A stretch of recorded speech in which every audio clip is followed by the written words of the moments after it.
Welcome to sociology classes. मैं हूं आपका दोस्त शिबू। आज हम डिस्कस करने वाले हैं मेकिंग मेरियट के बारे में।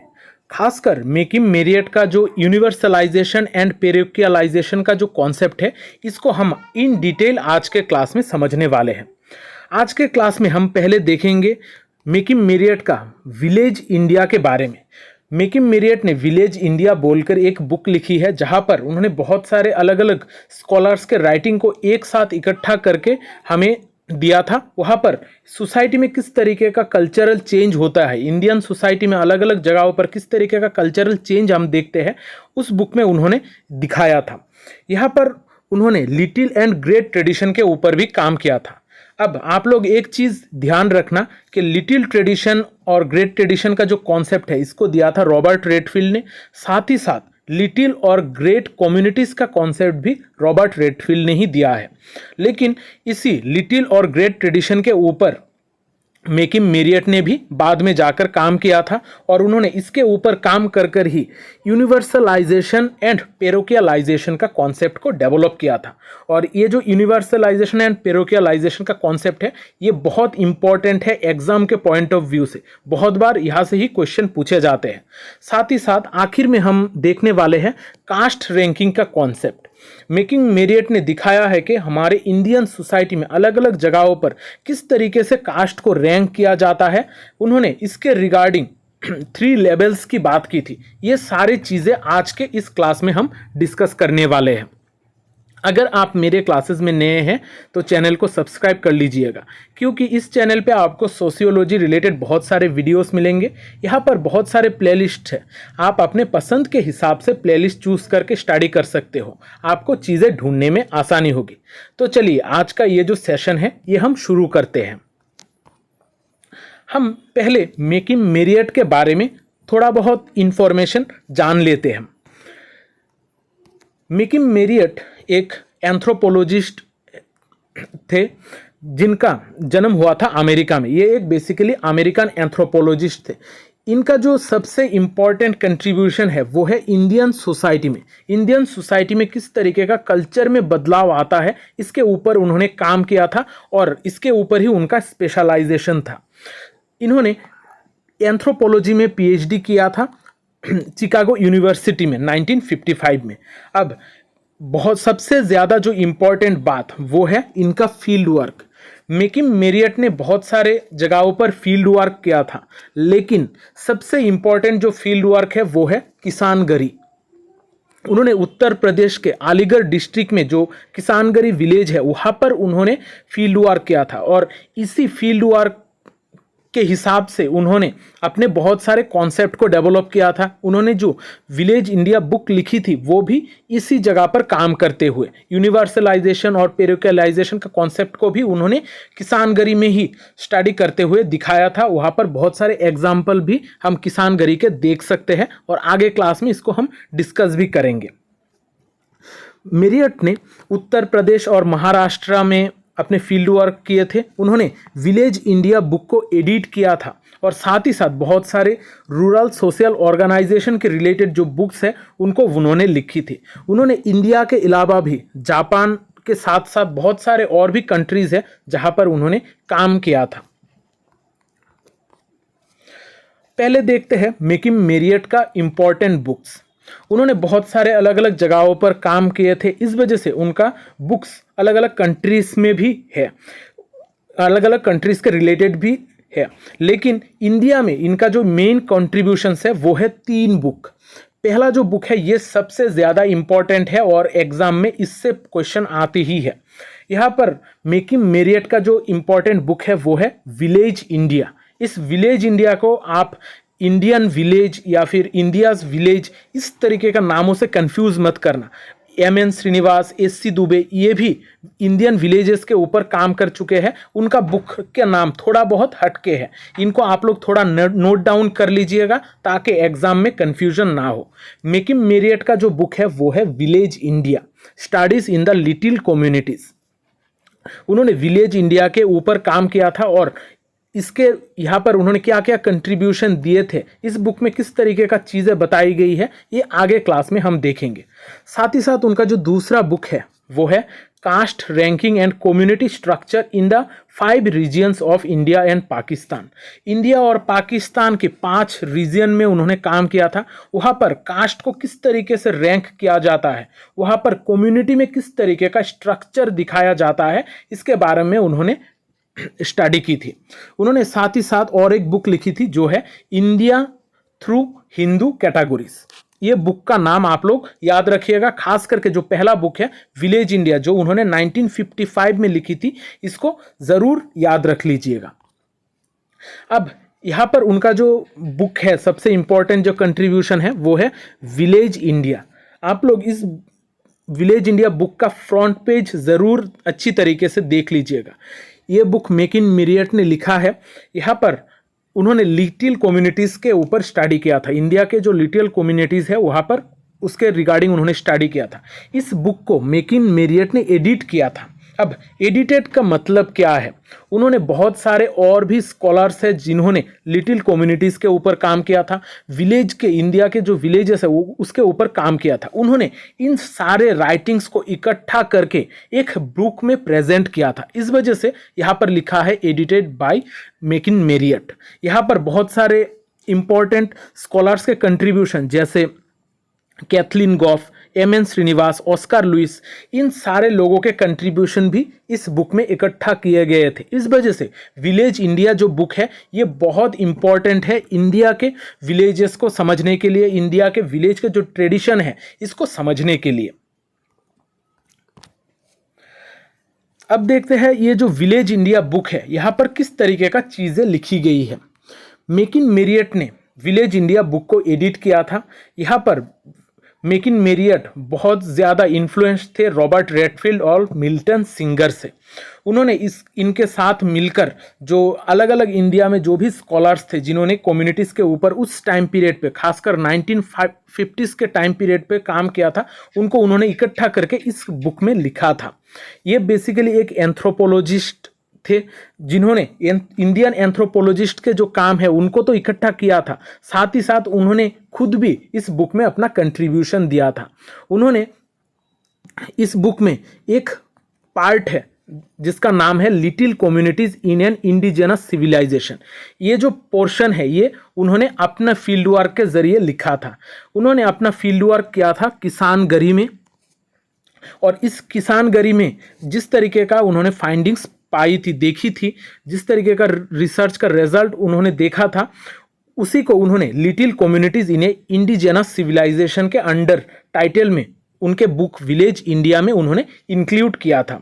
इस वजह से याद रखिएगा उनका बुक का नाम है विलेज इंडिया, लेकिन उनका जो पेपर का नाम है, इस बुक के अंदर जो पेपर है उनका, उस पेपर का नाम है little communities in an indigenous civilisation. इसको आप लोग थोड़ा ध्यान रख के पढ़िएगा। ये जो पोर्शन है उनका जो राइटिंग है इसमें उन्होंने फील्ड वर्क किया था किसानगरी में। फील्ड वर्क करके उन्होंने 2 इम्पॉर्टेंट कॉन्सेप्ट को डेवलप किया था। एक है यूनिवर्सलाइजेशन, दूसरा है पेरोकियलाइजेशन। ये जो दोनों प्रोसेस है ये सोसाइटी में कल्चरल चेंज का प्रोसेस है कि किस तरीके से सोसाइटी में कल्चर में बदलाव आता है, सोसाइटी के ट्रेडिशन में बदलाव आता है। इसके ऊपर ही उन्होंने ये 2 कॉन्सेप्ट को डेवलप किया था। इन्होंने ये 2 कॉन्सेप्ट को समझाने के लिए ग्रेट ट्रेडिशन और लिटिल ट्रेडिशन का सहारा लिया था। ये ग्रेट ट्रेडिशन और लिटिल ट्रेडिशन का जो कॉन्सेप्ट है इसको पहली बार इसको डेवलप किया था रॉबर्ट रेडफील्ड ने, लेकिन मिल्टन सिंगर ने इसके ऊपर बाद में जाकर काम किया था। मिल्टन सिंगर का कहना है, मेकिन मेरियट का कहना है, ये जो इंडियन सोसाइटी है यहाँ पर ग्रेट ट्रेडिशन और लिटिल ट्रेडिशन ये दोनों कॉम्प्लीमेंटरी प्रोसेसेस है। ये दोनों एक साथ मिलकर चलते हैं, एक दूसरे को कॉम्प्लीमेंट करते हैं। उन्होंने किसानगरी में फील्ड वर्क करते हुए दिखाया था कि ये जो 2 लिटिल ट्रेडिशन और ग्रेट ट्रेडिशन है इन दोनों के बीच में कांस्टेंट इंटरेक्शन होता रहता है। साथ ही साथ इन दोनों ग्रुप्स के बीच में कल्चरल एलिमेंट्स का भी ट्रांसफ़र होता रहता है, कल्चरल एलिमेंट्स भी एक दूसरे के साथ मिक्सअप होती रहती है। अब यहाँ पर एक पिक्चर है, इसको आप लोग थोड़ा ध्यान से देखिएगा।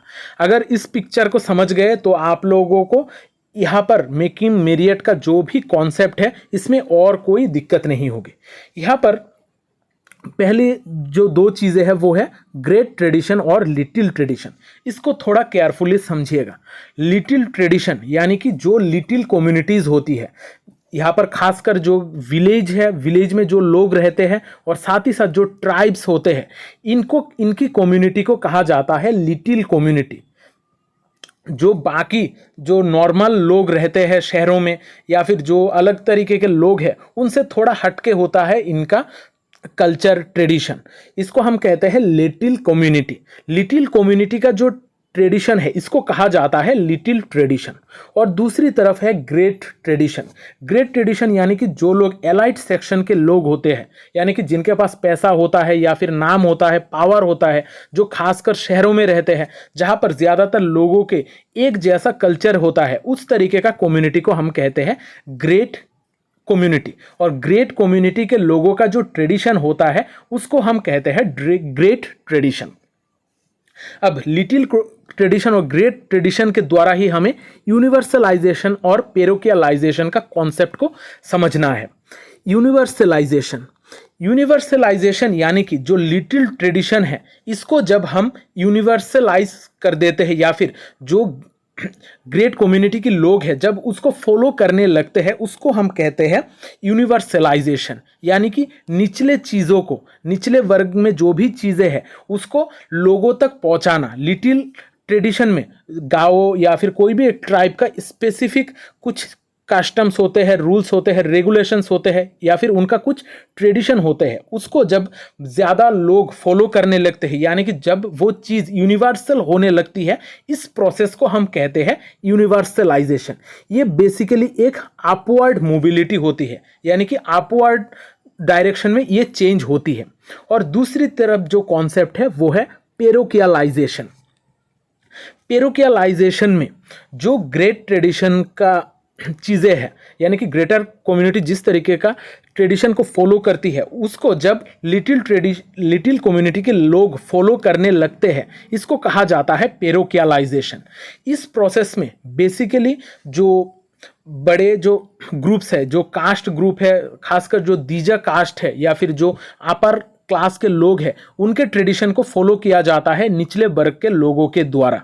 यहाँ पर इस तरीके का फॉलो में हम बहुत बार देखते हैं कि जो लिटिल कम्युनिटीज़ है वो अपने ट्रेडिशन को भूलकर उसी ग्रेटर ट्रेडिशन को ही फॉलो करना स्टार्ट कर देती है। ये जो प्रोसेस है इसको कहा जाता है पेरोकियलाइजेशन। जो चीज़ बेसिकली डाउनवर्ड डायरेक्शन में चलती रहती है। इस वजह से ये जो पिक्चर है ये आप लोग अपने दिमाग में बैठा लीजिएगा, क्योंकि आगे जो भी चीज़ें हम डिस्कस करने वाले हैं इसके ऊपर ही बेस्ड होंगी।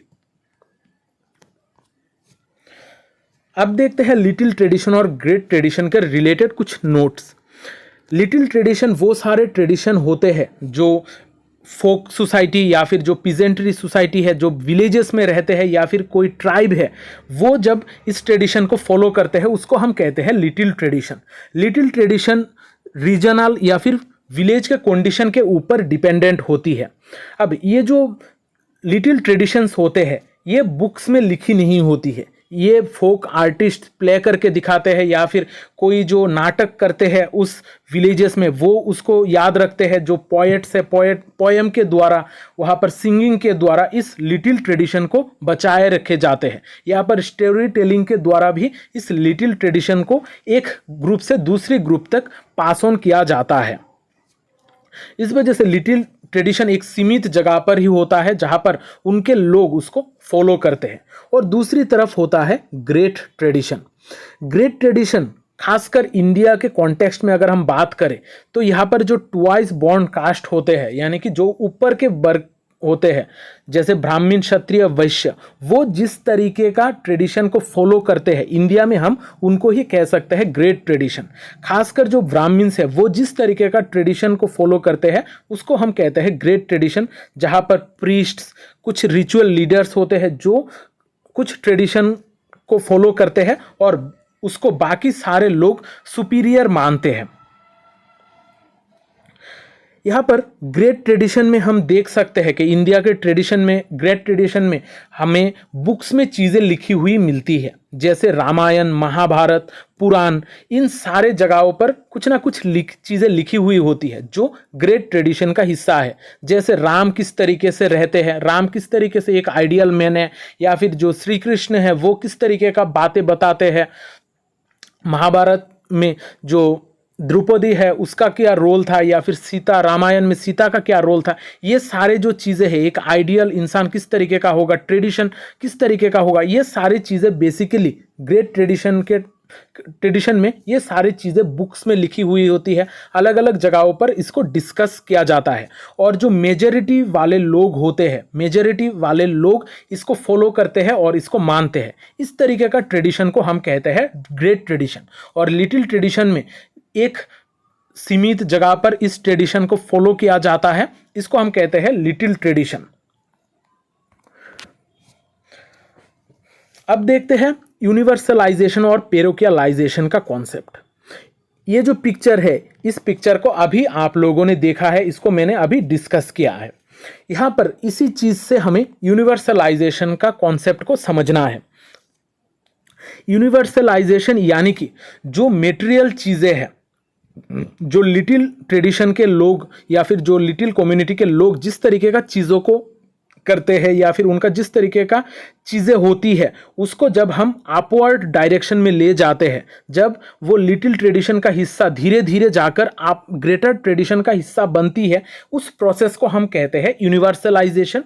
और पेरोकियलाइजेशन में चीज़ें डाउनवर्ड होती है, यानी कि ग्रेटर ट्रेडिशन के जो लोग होते हैं, ग्रेटर ट्रेडिशन को जब धीरे धीरे लिटिल ट्रेडिशन के लोग फॉलो करना स्टार्ट कर देते हैं, उसको हम कहते हैं पेरोकियलाइजेशन। पेरोकियलाइजेशन को लोकलाइजेशन भी कहा जाता है। अब ये यूनिवर्सलाइजेशन और पेरोकियलाइजेशन के कॉन्सेप्ट को हम थोड़ा एग्जाम्पल के द्वारा समझने की कोशिश करते हैं। यूनिवर्सलाइजेशन में बेसिकली होता क्या है? यूनिवर्सलाइजेशन में जो लिटिल ट्रेडिशन होता है उसको ग्रेटर ट्रेडिशन के लोग फॉलो करना स्टार्ट कर देते हैं। यहाँ पर ये जो लिटिल ट्रेडिशन के चीज़ें हैं वो धीरे धीरे जाकर रिलीजियस टेक्स्ट में जाकर लिखने लगते हैं, या फिर उसमें इम्पैक्ट देखते हैं, फिर एपिक्स में भी ये जगह बना लेते हैं। इस तरीके का जब चीज़ें होती है, इस प्रोसेस को हम कहते हैं यूनिवर्सलाइजेशन। यानी कि लिटिल ट्रेडिशन का जो चीज़ें हैं, इसका जब हम एक्सपांशन देखते हैं, जब ग्रेटर एक्सपांशन होता है सोसाइटी में, यानी कि इसको यूनिवर्सली माना जाने लगता है, तब इस प्रोसेस को हम यूनिवर्सलाइजेशन कहते हैं। यहाँ पर मैकिम मेरियट ने बहुत सारे एग्जाम्पल के द्वारा इस प्रोसेस को समझाया था। उन्होंने किसानगरी में अपना फील्ड वर्क किया था। वहाँ पर उन्होंने देखा है कि गॉडेस शौरती का उन्होंने एग्जाम्पल दिया था, साथ ही साथ सलूना फेस्टिवल का भी एग्जाम्पल दिया था। ये दोनों एग्जाम्पल के द्वारा उन्होंने दिखाया था कि किस तरीके से सोसाइटी में यूनिवर्सलाइजेशन होती है। किसानगरी में जो लोग हैं उनका जो लिटिल ट्रेडिशन है वो किस तरीके से धीरे धीरे ग्रेटर ट्रेडिशन को इम्पैक्ट कर रहा है, और ग्रेटर ट्रेडिशन के लोग उसको फॉलो करने लगते हैं। अब यहाँ पर उन्होंने बोला था कि जो गॉडेस सौरती है वो बेसिकली किसानगरी के जो लोग हैं वो लोग उनको पूजते हैं। वहाँ पर वो लोग हेल्थ और वेल्थ के लिए गॉडेस सौरती का पूजा करते हैं। वो लोग वॉल में कुछ चीज़ें बनाते हैं, कुछ आर्ट करते हैं, जहाँ पर राइस के द्वारा उसको पूजा जाता है। राइस के जो पेड़ है या फिर पौधा है उससे उसको पूजा जाता है, ताकि वो हमें वेल्थ और हेल्थ प्रोवाइड करे।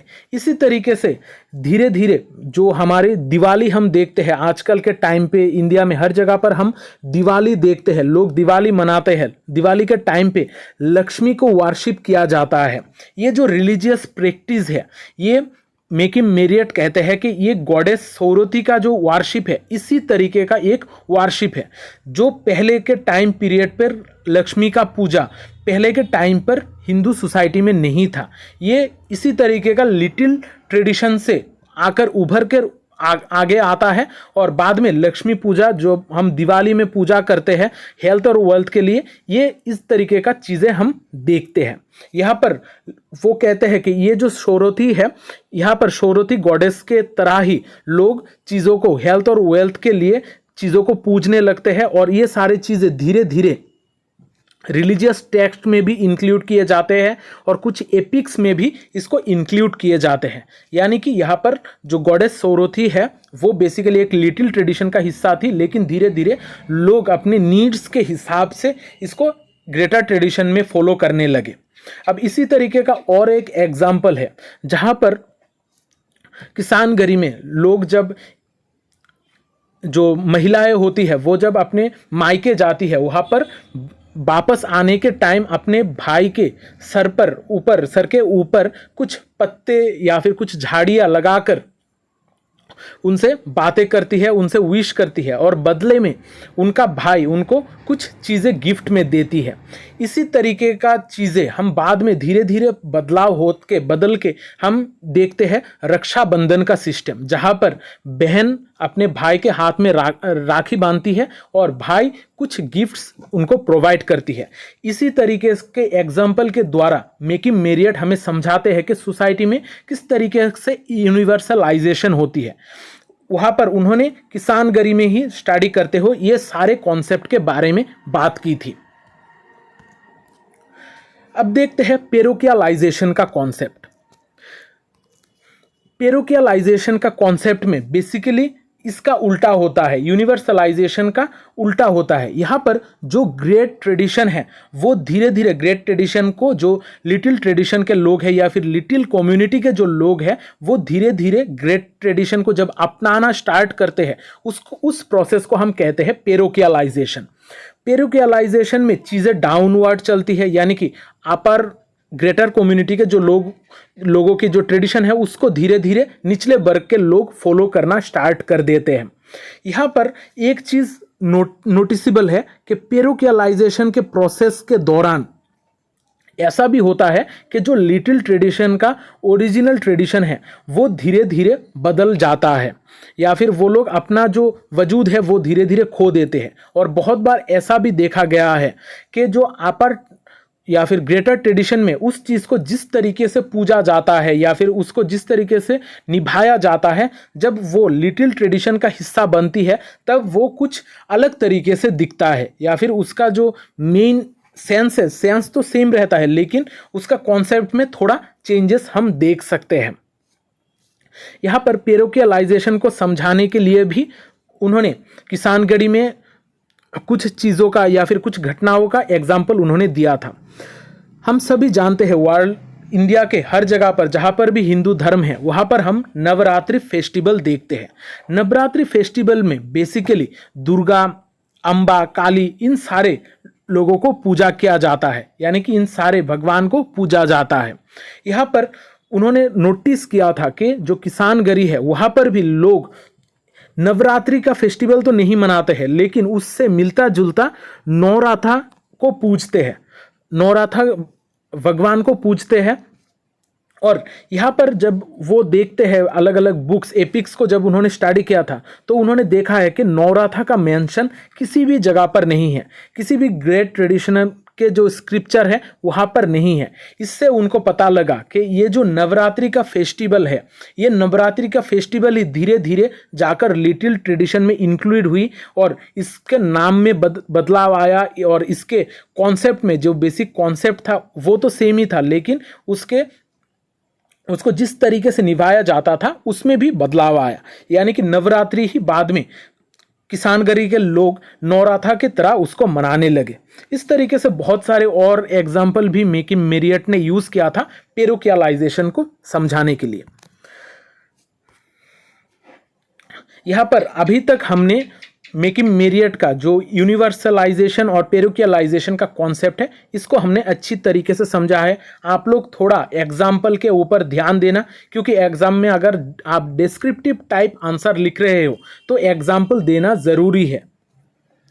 यहाँ पर अब देखते हैं इनका कास्ट रैंकिंग का कॉन्सेप्ट। मेकिम मेरियट ने एक बुक लिखी थी जिसका नाम था caste ranking and community structure in 5 regions of India and Pakistan. यानी कि उन्होंने इस बुक में इंडिया और पाकिस्तान के 5 रीजियन में किस तरीके का कास्ट रैंकिंग देखी जाती है, कास्ट में किस तरीके से लोगों को रैंकिंग किया जाता है, कम्युनिटी में किस तरीके का स्ट्रक्चर होती है, इन सारे चीज़ों को उन्होंने स्टडी किया था। मेरियट ने कंपैरेटिव मेथड का यूज़ करके इस रैंकिंग को पता लगाया था, यानी कि अलग अलग कम्युनिटीज़ में किस तरीके का रैंकिंग होता है, इसको उन्होंने स्टडी किया था। कंपेयर करके उन्होंने कास्ट के रैंकिंग के बारे में बात की थी। मेकिम मेरियट अपने इस बुक में कहते हैं कि जो हमारी सोसाइटी में कास्ट स्ट्रेटिफिकेशन है ये स्ट्रक्चर के ऊपर डिपेंडेंट है, कि जो स्ट्रक्चर है सोसाइटी का जो स्ट्रक्चर है इसके ऊपर डिपेंडेंट है कास्ट का स्ट्रेटिफिकेशन। यहाँ पर इंडिया में मेकिम मेरियट अलग अलग तरीके का जोन्स देखते हैं कि कास्ट का स्ट्रेटिफिकेशन हर जगह पर सेम नहीं होता है, अलग अलग जगहों पर अलग अलग तरीके का स्ट्रेटिफिकेशन मेकिम मेरियट देखते हैं। उन्होंने इंडिया को 3 जोन्स में डिवाइड किए थे कास्ट स्ट्रेटिफिकेशन के बेसिस पे, कि कास्ट स्ट्रेटिफिकेशन किस तरीके से किया जाता है इसके बेसिस पे उन्होंने 3 जोन में इंडिया को डिवाइड किया था। एक जोन है जहां पर वो कहते हैं zone of the village community, यानी कि विलेज कम्युनिटी एक जोन है जहां पर अलग अलग विलेजेस में अलग अलग तरीके का कास्ट स्ट्रेटिफिकेशन देखी जाती है। फिर उन्होंने बात की थी कल्चरल या फिर लिंग्विस्टिक रीजियन के बारे में, जहां पर कल्चर के बेसिस पे या फिर लैंग्वेज के बेसिस पे लोग जोन क्रिएट करते हैं, वहां पर कास्ट का अलग स्ट्रेटिफिकेशन का सिस्टम होता है। और तीसरा है होल सिविलाइजेशन, यानी कि टोटल जो इंडिया है वहां पर एक अलग तरीके का कास्ट स्ट्रेटिफिकेशन देखा जाता है। अब इसको हम थोड़ा एग्जाम्पल के द्वारा समझते हैं।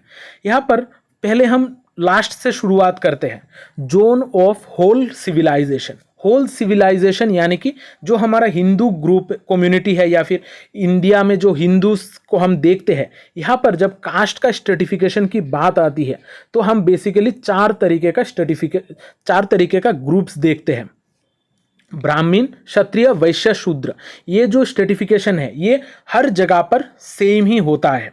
फिर हम आते हैं कल्चर या फिर लिंग्विस्टिक रीजन, जहां पर लैंग्वेज के बेसिस पे लोगों को अलग किया जाता है। यहाँ पर लोग एक कास्ट से बिलोंग कर सकते हैं लेकिन सेम कास्ट के लोगों में भी अलग अलग लैंग्वेज बोलने वाले लोग होते हैं। यहाँ पर उनका कल्चर भी अलग होता है। जैसे हम आंध्र प्रदेश और तमिलनाडु में देखते हैं, वहाँ पर लैंग्वेज के बेसिस पे उनका अलग डिवीजन होता है। इस तरीके का जब हम लिंग्विस्टिक अलग रीजियन देखते हैं वहाँ पर भी कास्ट का स्ट्रेटिफिकेशन थोड़ा अलग होता है। और एक स्ट्रेटिफिकेशन है वो है विलेज कम्युनिटी का स्ट्रेटिफिकेशन। विलेजेस में हम एक विलेज में बहुत बार ऐसा देखा गया है कि सिर्फ एक कास्ट या फिर 2 कास्ट के लोग रहते हैं, लेकिन उनके बीच में भी बहुत सारे सब कास्ट यानी कि जाति होते हैं, जो उनका स्ट्रेटिफिकेशन का मेन पॉइंट होता है या फिर जिसके द्वारा लोग वहाँ पर अपने आप को स्ट्रेटिफाई करते हैं। इस वजह से उन्होंने अपने स्टडी में देखा था, कंपैरेटिव मेथड यूज़ करके देखा था कि 3 तरीके का जोन है इंडिया में जहाँ पर अलग अलग तरीके का स्ट्रेटिफिकेशन को फॉलो किया जाता है। पहला है विलेज कम्युनिटी का, फिर लिंग्विस्टिक रीजन और फिर है होल सिविलाइजेशन। तो आज का जो ये क्लास है यहाँ पर मैंने कोशिश की है कि मेकिम मेरियट के रिलेटेड जो भी कॉन्सेप्ट है आप लोगों को समझा दूँ। अगर क्लास आप लोगों को अच्छा लगा है तो कमेंट करके ज़रूर बताना, साथ ही साथ वीडियो को लाइक और शेयर भी ज़रूर करना, क्योंकि शेयरिंग इज़ केयरिंग। यहाँ पर आज के क्लास में यूनिवर्सलाइजेशन और पेरिकलाइजेशन का जो कॉन्सेप्ट है ये बहुत इंपॉर्टेंट है। उनका जो बुक का नाम है, साथ ही साथ यार जो उनका बुक का है ये भी याद रखना ज़रूरी है, क्योंकि एग्ज़ाम में यहाँ से ही क्वेश्चन पूछे जाते हैं। तो मिलते हैं अगली क्लास में, तब तक अच्छे रहिए, स्वस्थ रहिए और लोगों में प्यार बांटते रहिए। जय हिंद।